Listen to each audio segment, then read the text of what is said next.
Selama bertahun-tahun, para ahli telah memprediksi bahwa pertempuran di masa depan tidak akan dilakukan oleh pria dan wanita, tetapi oleh mesin. Seluruh pasukan drone, robot, dan kendaraan tanpa awak akan berperang sementara operator manusianya tetap berada dalam kondisi relatif aman, bermil-mil di belakang medan perang.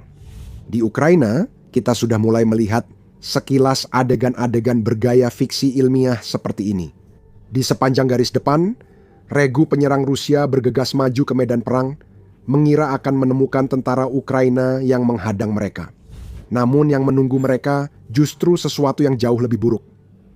Musuh yang bukan terbuat dari daging dan tulang, melainkan baja dingin dan keras. Inilah pasukan robot Ukraina, dan pasukan ini semakin besar, kuat, dan cerdas setiap harinya. Meskipun gagasan tentang robot militer terasa seperti sesuatu dari masa depan, konsep ini sebenarnya sudah ada selama lebih dari 1 abad. Pada tahun 1915 misalnya, Prancis menciptakan prototipe drone robotik peledak pertama di dunia dengan memasukkan 20 unit ke dalam dinas Angkatan Darat kedua Prancis. Pada tahun 1930-an, Uni Soviet mulai mengembangkan Teletank, yaitu tank yang dioperasikan dari jarak jauh dan dipersenjatai dengan senapan mesin sendiri. Contoh awal kendaraan darat tanpa awak, UGV atau robot lapis baja ini digunakan baik dalam perang musim dingin antara Uni Soviet dan Finlandia maupun pada tahap awal perang Jerman-Soviet tahun 1941. Pada waktu yang hampir bersamaan, Inggris juga menciptakan tank infanteri yang dikendalikan radio miliknya sendiri dengan nama Sandy Black Prince. Dan angkatan bersenjata lainnya sepanjang sejarah juga telah mengeksplorasi ide membangun kendaraan militer lapis baja yang dapat beroperasi tanpa pilot atau kru manusia di dalamnya. Namun, seringkali selama beberapa dekade, proyek-proyek ini terbukti terlalu mahal atau rumit untuk dilanjutkan oleh negara-negara sampai sekarang. Kemajuan teknologi saat ini telah membuatnya jauh lebih memungkinkan bagi militer untuk membuat dan mengerahkan robot lapis baja secara massal, dan Ukraina menjadi pelopornya. Ketika perang dimulai, UGV atau kompleks robotik darat, seperti yang dikenal di Ukraina, mulai terlihat dalam jumlah kecil. Banyak dari model awal tersebut diimpor dari negara lain, tetapi para pemikir militer teratas Ukraina segera melihat betapa berharganya mereka dalam pertempuran melawan Rusia dan menugaskan tim mereka sendiri untuk mengembangkan beberapa model dalam negeri. Beberapa tahun kemudian, Ukraina sekarang memproduksi hampir semua UGV-nya sendiri.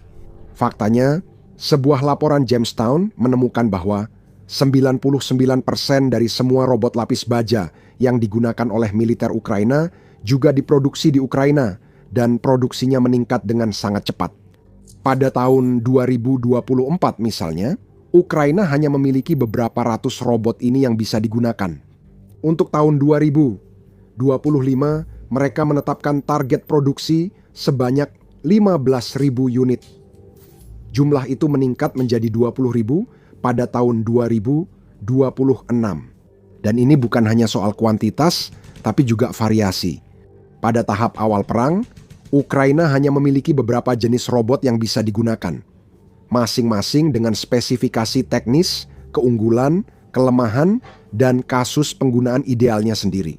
Saat ini, ada lebih dari 200 model yang diproduksi oleh sekitar 40 produsen Ukraina yang berbeda. Itu sangat berharga karena memberikan militer Ukraina jauh lebih banyak pilihan untuk digunakan dalam berbagai misi, kondisi, dan tugas. Beberapa mungkin lebih cocok daripada yang lain untuk mempertahankan lokasi yang diperkuat misalnya, dan kita akan membahas contohnya nanti. Sementara yang lain lebih baik dalam tugas seperti pemindaian, pengintaian, dan pengawasan. Semakin besar dan beragam pasukan robot ini, semakin Ukraina dapat mengandalkan UGV-nya untuk menyelesaikan tugas dan mempertahankan garis depan dalam pertempuran dengan Rusia. Hal itu pada gilirannya akan membantu meminimalkan jumlah korban yang tidak perlu, menjaga personel Ukraina untuk tujuan lain atau pertempuran yang lebih besar di masa depan. Ada 3 alasan mengapa kebangkitan robot di Ukraina berlangsung begitu cepat. Pertama, Negara ini tidak berlama-lama dalam pengembangan militer. Ukraina tidak punya kemewahan itu. Ukraina terjebak di tengah konflik yang dinamis dan berkembang pesat, dan mereka membutuhkan semua bantuan yang bisa didapat secepat mungkin. Negara lain bisa menghabiskan berminggu-minggu atau berbulan-bulan untuk meletakkan dasar inovasi militer, diikuti bertahun-tahun pembuatan prototip dan penyempurnaan desain, sedangkan Ukraina menuntut perusahaan pertahanan dan kontraktornya menghasilkan hasil secara cepat. Hal ini sudah kita lihat di tempat lain. Produsen drone Ukraina misalnya secara rutin merilis model dan desain baru. Negara ini juga mempercepat pengembangan rudal dan sistem pertahanan udara baru. Tidak semuanya bekerja sesuai yang diharapkan, dan beberapa jelas membutuhkan lebih banyak waktu dalam pengembangan. Tetapi beberapa telah terbukti sangat efektif. Dan dengan menghilangkan birokrasi yang biasanya menunda dan mengganggu proyek-proyek seperti ini, Ukraina mampu melengkapi angkatan bersenjatanya dengan senjata yang lebih baik dan lebih kuat seiring berjalannya perang. Alasan kedua dapat dirangkum dalam satu kata, yaitu kerjasama. Di banyak militer di seluruh dunia, ada pemisahan yang jelas antara kontraktor pertahanan dan pasukan garis depan, di mana kontraktor memiliki gagasan tertentu yang terkadang tidak sejalan dengan harapan dan ekspektasi para tentara di lapangan. Hal ini pada akhirnya dapat menyebabkan situasi di mana perusahaan menciptakan senjata, kendaraan, atau peralatan baru yang sebenarnya lebih menghambat pasukan daripada membantu mereka. Ukraina melakukan hal yang berbeda. Ukraina menjembatani kesenjangan antara pembuat dan tentara, mendorong pasukan berbagi ide dan masukan langsung ke perusahaan pertahanan agar kebutuhan mereka diketahui dengan jelas. Selanjutnya, perusahaan bertanggung jawab membuat produk yang sesuai kebutuhan. Dengan memasukkan masukan nyata dari tentara ke dalam keputusan desain mereka, mereka dapat meluncurkan senjata dan sistem yang jauh lebih mungkin memberikan hasil dalam kondisi pertempuran nyata daripada sekadar terlihat bagus di ruang pamer dan demo teknologi. Seperti yang dikatakan Maxim Vasilchenko, salah satu pemilik dan CEO kontraktor robotika Tencorp, Ukraina beroperasi dalam mode lead bank, masa perang dengan masukan langsung dari garis depan, tanpa birokrasi dan fokus pada apa yang benar-benar berhasil. Keputusan yang biasanya butuh berbulan-bulan, di sini bisa hanya beberapa hari. Selain itu, pemerintah, relawan, dan sektor swasta bekerja sama dengan erat, dan para pengguna akhir, yaitu para tentara, juga terlibat sejak hari pertama. Filosofi yang sama juga terlihat di tempat lain, seperti di industri drone Ukraina, di mana para produsen selalu berkomunikasi dengan skuadron tentara untuk memahami kebutuhan mereka dan perbaikan atau modifikasi yang diinginkan pada desain yang ada. Alasan ketiga dan terakhir, di balik pesatnya perkembangan pasukan robot Ukraina adalah sebenarnya robot tidak terlalu sulit untuk dibuat, setidaknya jika dibandingkan dengan jenis kendaraan militer lainnya. Dibandingkan dengan tank besar dan kendaraan pengangkut pasukan, misalnya yang harus berukuran tertentu untuk menampung awak dan perlengkapan, robot lapis baja cenderung memiliki desain yang jauh lebih ringkas. Mereka tidak memerlukan ruang awak dan kokpit, sehingga desain dan pembuatannya jauh lebih sederhana serta menghemat banyak ruang. Memang, banyak robot militer Ukraina berukuran kurang lebih sama dengan troli belanja atau buggy golf, dan mereka dapat dengan mudah dirakit menggunakan komponen komersial sederhana dengan senjata militer seperti senapan mesin 7,6 2 mm atau kaliber 0,5 yang dipasang di atasnya. Harga mereka juga tidak terlalu mahal. Beberapa robot ini harganya hanya sekitar $5.000, sementara yang lain bisa mencapai puluhan ribu dolar. Bahkan model termahal pun harganya jauh di bawah ratusan ribu atau jutaan dolar yang diperlukan untuk tank dan kendaraan infanteri lapis baja kelas atas. Melalui langkah-langkah pengembangan cerdas yang terjangkau ini, Ukraina mampu mengumpulkan, memperluas, dan mendiversifikasi pasukan robotnya dengan sangat cepat. Bandingkan dengan Amerika Serikat, perbedaannya sangat jelas. Meskipun memiliki anggaran militer terbesar di dunia dan kekuatan militer yang jauh melampaui Ukraina atau negara manapun di bumi, Amerika Serikat justru kesulitan dalam membangun pasukan robot yang benar-benar serius. Pada 1980-an, Amerika Serikat menguji kendaraan kendali jarak jauh bernama Prowler yang dilengkapi senapan mesin. Di akhir dekade itu, platform anti lapis baja bergerak yang dioperasikan dari jarak jauh juga sedang diuji, mampu meluncurkan rudal anti-tank tanpa perlu operator manusia di dalamnya. Tidak ada dari proyek-proyek ini yang akhirnya berlanjut. Di masa yang lebih baru, AS mengembangkan Special Weapons Observation Reconnaissance Detection System atau SWORDS, robot bersenjata. Beberapa di antaranya dikerahkan di Irak pada tahun 2007, tetapi tidak benar-benar terlibat dalam pertempuran. Militer segera menghentikan pendanaan program SWORDS setelah itu. Militer AS masih merancang dan mengembangkan berbagai robot kecil, bersama dengan stasiun senjata yang dioperasikan dari jarak jauh. Tetapi masih kesulitan untuk menggabungkan kedua konsep ini guna menciptakan kendaraan darat tanpa awak yang benar-benar mampu menghadapi musuh dalam pertempuran. Bahkan salah satu program terbaru, program kendaraan tempur robotik Angkatan Darat Al-Salam, baru-baru ini dibatalkan karena biaya yang tinggi, sehingga pasukan Al-Salam masih kesulitan untuk mendapatkan robot yang benar-benar siap bertempur.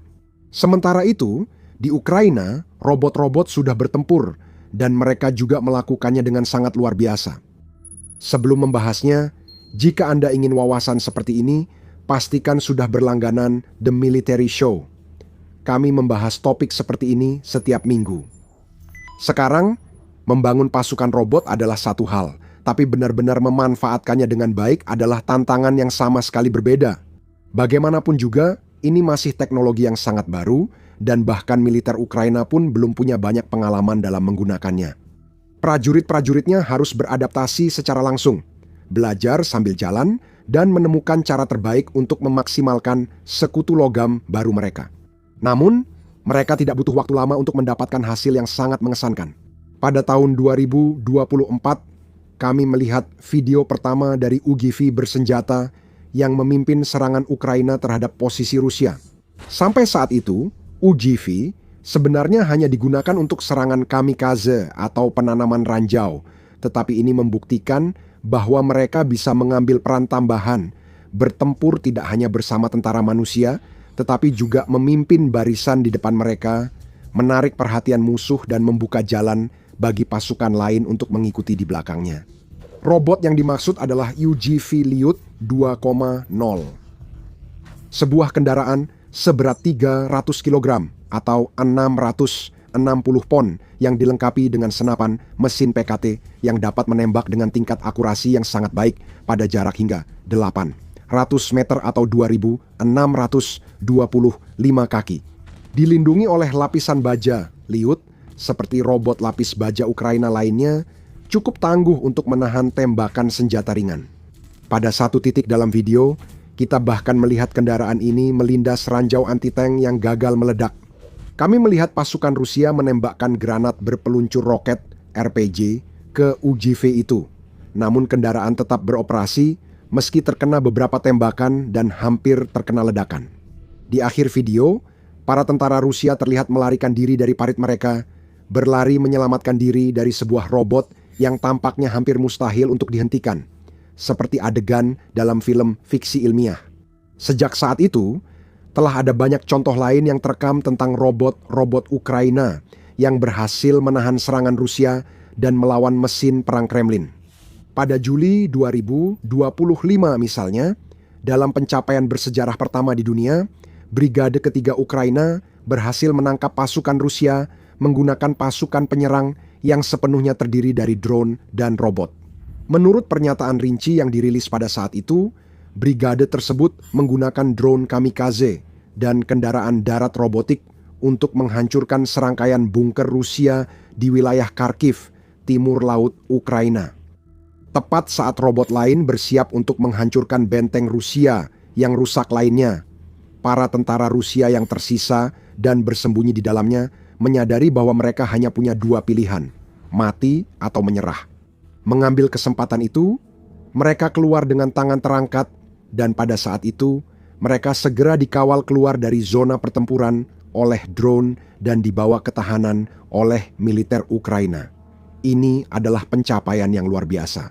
Ini adalah bukti jelas dan tak terbantahkan pertama bahwa robot lapis baja dapat menjalankan seluruh misi dan mencapai tujuan penting secara mandiri tanpa risiko korban jiwa dari prajurit sama sekali. Pada bulan November 2025, kami kembali melihat aksi robot Ukraina ketika sebuah video dirilis yang memperlihatkan UGV menembaki kendaraan personel MTLB Rusia. Menurut laporan, pasukan Ukraina saat itu sebenarnya hanya sedang menguji robot mereka, tidak jauh dari garis depan, ketika mereka menemukan kendaraan Rusia tersebut. Melihat kesempatan untuk mengetahui kemampuan robot dalam kondisi pertempuran nyata, kru UGV pun melepaskan tembakan. Tampaknya, pihak Rusia sama sekali tidak tahu apa yang menimpa mereka. Hanya sebulan setelah itu, muncul rekaman lain yang menunjukkan kemampuan pertahanan dari pasukan robot tersebut. Menurut pernyataan rinci di Telegram, dari Korps Angkatan Darat Ketiga Ukraina, sebuah robot darat tanpa awak, droid TWW-127, mampu mempertahankan posisi pertahanan sendirian selama 45 hari berturut-turut secara menakjubkan. Dilengkapi dengan senapan mesin kaliber 12,7 mm UGV tersebut menempati posisi di wilayah garis depan yang sangat diperebutkan, menggunakan senjatanya untuk menahan kemajuan Rusia sementara operatornya tetap aman di belakang garis pertempuran. Selama 45 hari berturut-turut, kompleks robotik besar dari Brigade Serbu Ketiga menjalankan tugas tempur dan menahan semua upaya musuh untuk menerobos sektor kami dengan tembakan senapan mesin. Operator unit serang dari NC-13 mengendalikan robot Dev Droid TWW 12,7 dari tempat perlindungan yang aman. Selama misi, musuh gagal menyusup atau merebut posisi, dan pejuang berhasil mempertahankan garis pertahanan tanpa kehilangan personel. Robot yang dimaksud dibuat oleh perusahaan pertahanan Ukraina, Dev Droid, yang merupakan salah satu nama terkemuka dalam bidang robotika militer Ukraina saat ini. Dengan jangkauan operasional 15 mil dan kontrol radio canggih, dikombinasikan dengan sistem navigasi otomatis berbasis AI, droid TWW-127 adalah salah satu pencapaian terbesar perusahaan dan menjadi permata yang bersinar di jajaran pasukan robot. Baru-baru ini, pada Januari 2026, sebuah droid lain, 12,7 UGV, tertangkap kamera saat menyerang dan mengeliminasi infanteri Rusia dengan bantuan senapan mesin M2 Browning yang terpasang di dalamnya. Ini diyakini sebagai kejadian terekam pertama kalinya robot terlibat langsung dalam pertempuran dengan pasukan musuh. Dan seperti yang terlihat di video, pertarungannya jelas tidak seimbang. Tanpa gentar oleh tembakan senjata ringan musuh, robot itu mampu melacak, mengunci sasaran, dan menghujani pasukan tempur Rusia dengan tembakan, menghabisi mereka satu persatu. Pada bulan yang sama, robot Ukraina dan Dev Droid meraih salah satu keberhasilan terbesar mereka ketika sebuah robot tempur pengintai berhasil menangkap 3 tentara Rusia dalam sebuah operasi tempur. Insiden tersebut dilaporkan terjadi di arah Liman, wilayah Donetsk, Ukraina Timur. Di sana, di bawah komando Brigade Serbu terpisah ketiga sebuah Dev Droid TW-762 yang dilengkapi dengan senapan mesin KT-762 PKT secara efektif memaksa 3 tentara Rusia tersebut untuk mengibarkan bendera putih. Sebuah video dari insiden tersebut dibagikan secara daring, memperlihatkan para tentara keluar dari tempat persembunyian mereka di antara puing-puing yang masih berasap, mengangkat tangan sebagai tanda menyerah, sebelum melucuti senjata mereka sendiri dan berbaring di tanah. Dev Droid juga membuat laporan rinci tentang insiden tersebut. Droid pengintai impak NRC TW-7,62 yang berbasis pada platform Numo berhasil menangkap 3 tentara Rusia. Tidak ada risiko bagi para pejuang kami. Misi berhasil diselesaikan dari jarak jauh. Dana pertukaran telah diisi kembali. Seperti apa perang modern itu? Pekerjaan dilakukan di garis depan. Rakyat tetap aman. TWW Droid 7,62 adalah NRC Intai. tempur yang disesuaikan dengan senapan mesin KT 7,62 PKT. Berkat kalkulator balistik bawaan, sistem ini memberikan presisi tinggi dan efisiensi tembakan saat menyerang target musuh. Droid TW 7,62 dilengkapi dengan elemen kecerdasan buatan untuk deteksi, penguncian, dan pelacakan target secara otonom. Insiden seperti ini semakin sering terjadi, dan dengan Ukraina berkomitmen untuk memperluas pasukan drone-nya dengan puluhan ribu unit tambahan. Dalam beberapa bulan ke depan, kita pasti akan semakin sering melihat robot lapis baja mempertahankan garis depan, melakukan serangan, menangkap pasukan, dan menahan Rusia. Akibatnya, mesin perang Kremlin yang sudah kesulitan untuk membuat kemajuan atau pencapaian berarti di garis depan, akan terus mengalami kesulitan karena mereka harus menghadapi lawan yang tidak berdarah, tidak goyah, atau mundur, bahkan di bawah gempuran hebat sekalipun. Selain itu, robot Ukraina akan menjadi semakin kuat dan tangguh mulai sekarang. Rencana disiapkan agar model terbaru dilengkapi persenjataan lebih kuat dan destruktif. DevDroid, misalnya, sedang bekerja keras mengembangkan sistem tempur robotik berbasis darat baru yang dilengkapi dengan meriam 30 mm.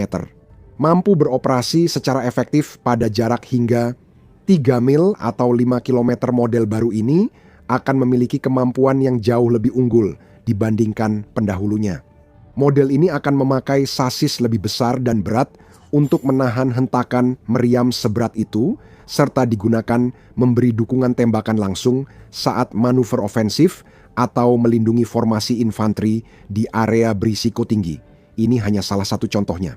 Banyak perusahaan robotika lain di Ukraina juga bekerja siang dan malam untuk mengembangkan robot yang lebih kuat, lebih tangguh, dan semakin canggih, siap untuk melakukan berbagai operasi ofensif dan defensif di medan perang, menyelamatkan nyawa, mengeliminasi musuh, dan memainkan peran yang lebih besar serta lebih luas dalam perang.